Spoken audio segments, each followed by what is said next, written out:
You sit with the same decision in your hands. Turn it over, measure it, weigh it against itself until the edges blur. Hours pass, maybe days, and somehow nothing shifts. It feels like thinking is progress, like calculation is movement. But notice what really happens. The clock ticks. Your heart beats. The world keeps turning. And you remain fixed in place. The wheel you imagine turning is a circle traced in air. No traction. Just repetition. Overthinking feels safe because it mimics control. It gives the illusion of mastery. But it is a theater of mirrors. Every reflection only leads back to itself. You don't notice it at first. You think you're moving closer. But the closer you get, the more it folds in. Till thought itself begins to look back at you. You believe you're directing the flow, as if thought is a tool you wield. But what if thought is wielding you? Each idea arrives unannounced. Each worry blooms without request. You don't summon them. They appear already formed, already humming. And you, the supposed thinker, arrive late to the scene. Like a spectator who mistakes himself for the author. Overthinking is this: mistaking echoes for commands, mistaking commentary for action. The mind circles itself, convinced it is solving, but it is only rehearsing, running in place on an invisible treadmill. Energy is spent. No ground is gained. It feels like steering a ship. But what if the wheel is not connected? What if the vessel moves on its own while you spin in illusions? Who then is truly moving you? We picture a small self inside our head, a pilot behind the eyes, pulling levers, pressing buttons, directing the story with careful intention. But look closer. Where is this pilot? Search for it. Is it the voice speaking thoughts? Or the ear that hears them? Is it the one worrying about mistakes? Or the one noticing the worry? The deeper you search, the more it dissolves. Thoughts arrive like weather, clouds forming and vanishing without command. And the character who claims to manage them is only another cloud. The thinker you defend is just another thought passing through. No solid driver. No captain at the wheel.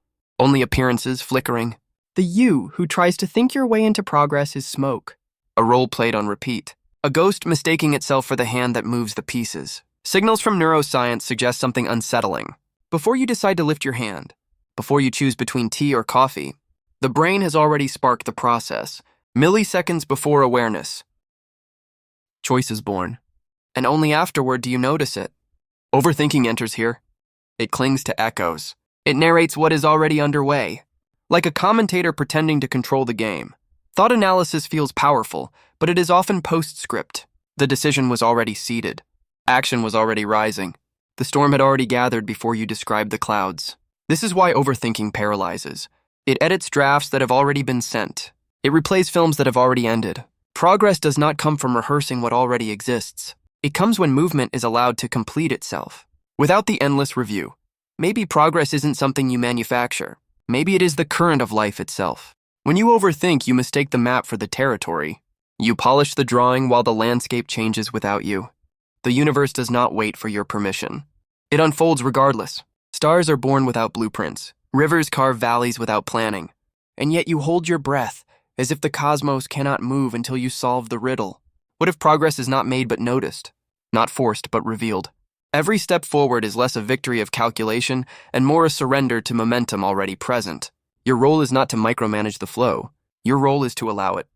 The cosmos has already written movement into you. Overthinking only delays your recognition of it. Progress is simply the universe remembering itself through your action. Pause here. Let the noise rest for a moment. Feel the pressure of that decision you keep circling. Notice how even now it flickers like a shadow. The weight feels heavy, but it is only thought repeating itself. You do not need to fix it. You do not need to solve it. Let it hang in the air without grabbing it. Notice the silence underneath the thinking. Notice the awareness that watches the storm pass. That space is not paralyzed. It is not confused. It does not need to know the outcome. It simply allows. Progress can begin here in this pause. Not with more thought, but with less. Because silence has its own movement. It carries you without your effort. It shows that even in stillness, you are not stuck. Something deeper is already unfolding. You are not falling behind. You are not trapped in the cage of indecision. The truth is simpler, stranger. The universe is already in motion, and you are part of that motion. Overthinking paints the illusion of separation, as if you must push the world forward with sheer calculation. But you are not outside of it. You are what it is doing right now. Consciousness is not a tool you hold. It is the field you arise from. Progress is not something you chase. It is what unfolds when you stop resisting the flow. When you release the grip on thought, when you trust the current that already carries you, the universe is not waiting for your perfect answer. It is waiting for nothing at all. It is already alive through you. And the moment you see this, progress is no longer something you make. It is something you remember.